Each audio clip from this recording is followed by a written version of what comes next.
Hey guys, today kakaibang video muna tayo and we're gonna be talking about a smartwatch. And this has been one of the most premium smartwatches na nasubuhan ko this 2025. And I'm talking about this smartwatch. This one is from Amazfit. It's called the Balance 2. And talaga namang namangha ako, lalo na sa battery life, lalo na sa ruggedness and overall build nito. So tara, pag-usapan natin to after this quick unboxing.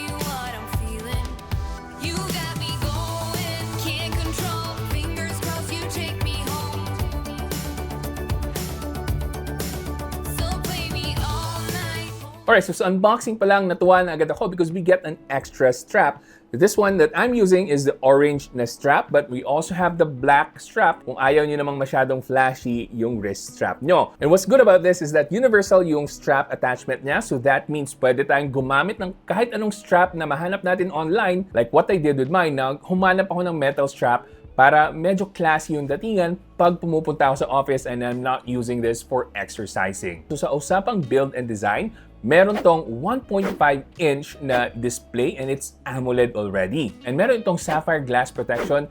That means very scratch resistant to. And I can attest to that personally. Ilang beses ko na to nasagi sa wall or metal. Wala pa rin ako napapansin na visible scratches on my smartwatch. Meron rin itong aluminum body with a rotating crown that also doubles as an OK button when you press it. Plus, meron pa tayong extra button right here which also serves naman as our back button. And you don't have to worry kung sakaling maliligo kayo and nakalimutan nyong tanggalin yung watch nyo. This is water resistant. Kung mag-shower lang naman kayo, nothing to worry about kahit nasuot-suot nyo pa to. And kung sakali lang gusto nyo subukan to pang diving, I haven't tried it myself. This has 10 atmosphere water resistance. And meron din itong military grade durability, which means kahit na ma-drop natin to accidentally, that means meron po itong sapat na drop resistance. Na pagdating sa smartwatches, sigurado ako marami sa inyo ang health conscious na rin. So I have to be honest with you guys, I haven't really been super active while testing this smartwatch. I really still don't feel 100% after my surgery last year sa back ko. So yeah, paminsan-minsan na ako nakapag-exercise, but each time that I do, napapansin ko na magandang companion talaga itong smartwatch na to. So meron tayong available na over 170 workout modes para sa watch na to. That includes running, weightlifting, cycling, HIIT, high rocks, and surprisingly, para sa mga golf aficionados, pwede rin sa golf yung tracking nito. Pwede kayo mag-download ng over 40,000 golf course maps para dito. And sa golf mode, pwede nyo makita yung swing metrics nyo and meron pang hazard detection. For diving naman, pwede nyo tong dalhin down to 45 meters deep without having to worry na masisira to through pressure. Now, for weightlifting, which I personally tried, maganda to kasi pwede kayong magbilang ng mga sets and repetitions nyo para hindi nyo na kailangan mag-mental tracking sa reps nyo and sa number of sets na nagawa nyo so far. And just in case hindi nyo ma-start manually yung mga workout na ginagawa nyo para ma-track nyo, there is also an automatic workout detection. So pwede niya mag-detect na nagra-running kayo, nagsa-cycling, or maybe even just weightlifting. So you can set that sa menu and sa options nyo. And that's how smartwatches should really be. Kasi nga, smartwatch, di ba?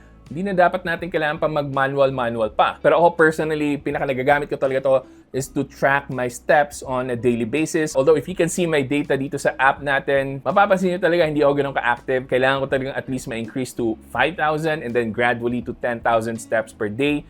Hopefully, I can do that within the year. Now, next up, pag-usapan naman natin yung health and recovery features na meron tong watch na to. So, I would say this has two components. First is yung bio tracker natin, and then second, yung biocharge energy score. But let's talk about the bio tracker. So, kasama na dito yung mga heartbeat natin, SpO2 levels, yung sleep monitoring natin. It's all here. And I can tell you, habang side by side ko sila, sabay kong gamitin with the OnePlus Watch 3 na accurate and maasahan nyo yung data na makukuha nyo with the Balance 2. And just to give us an overall idea kung ready na ba tayo for the day, meron tayong energy score that measures our readiness for the whole day. So, kinukombine nito yung sleep data natin, kino-combine nito yung heart rate monitoring natin and all the other statistics na pwede niyang i-combine so that we can get the data of how ready we are for the whole day. I don't really pay too much attention to it, but for other people na gustong malaman na nasa right state of health sila mentally and physically,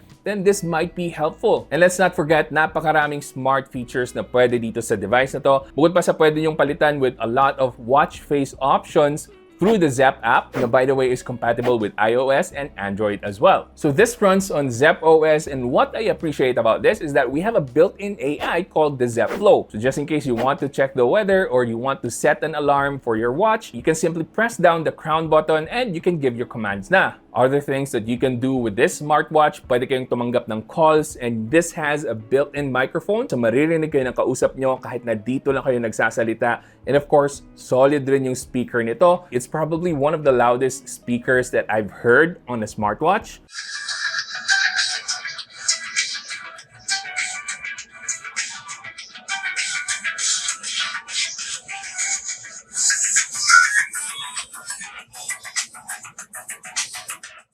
But also, hindi lang pang calls kasi you can also reply to messages. Pero just to set your expectations, hindi nyo po ma-view yung mga links and photos na sinend sa inyo sa message. So for that, you really have to access your phone first. Pero for simple text messages or emails, pwedeng mabasa through this watch. And finally, I think this is my favorite feature ng smartwatch na to, yung battery life. So Amazfit is advertising na meron tong about 21 days of battery life. Right now, it's been over 2 weeks since yung last ako nag-charge, and I still have approximately 29% remaining dito sa watch ko. Now, just to give you a background, that is something really good kasi galing ako sa Google Pixel Watch na sobrang hina ng battery life, and then I switched to the OnePlus Watch 3 na okay naman yung battery life pero nasa 5 days lang maximum. This one, lampas 2 weeks na, pero hindi pa rin ako nagkakaroon ng battery anxiety. Sobrang good ng battery life. If there is one thing that I would heavily consider this for, it's its battery life talaga. And take note, lahat po ng notifications naka-turn on para dito. Now, for the pricing naman, for what it actually gives you, I think you get a lot of value para sa watch na to. This is something that I can highly recommend if you are looking for a premium smartwatch na maganda ang battery life and napakaganda rin ng mga feature sets na ibibigay sa inyo. So kung gusto niyo bumili ng sarili nyong Amazfit Balance 2, lahat po ng links ilalagay ko na dyan sa description box. And kung nagustuhan niyo man itong video na to at nakatulong sa inyo, ano lang ba yung mag-like, comment, and subscribe na kayo. And kung gusto niyo pang manood ng mga videos ko, may mga ililink po ako dyan, panigurado magugustuhan niyo yung mga yan. Hanggang sa susunod, ako nga pala ulit si Janus ng Pinoy Techdad. Kita-kita ulit tayo.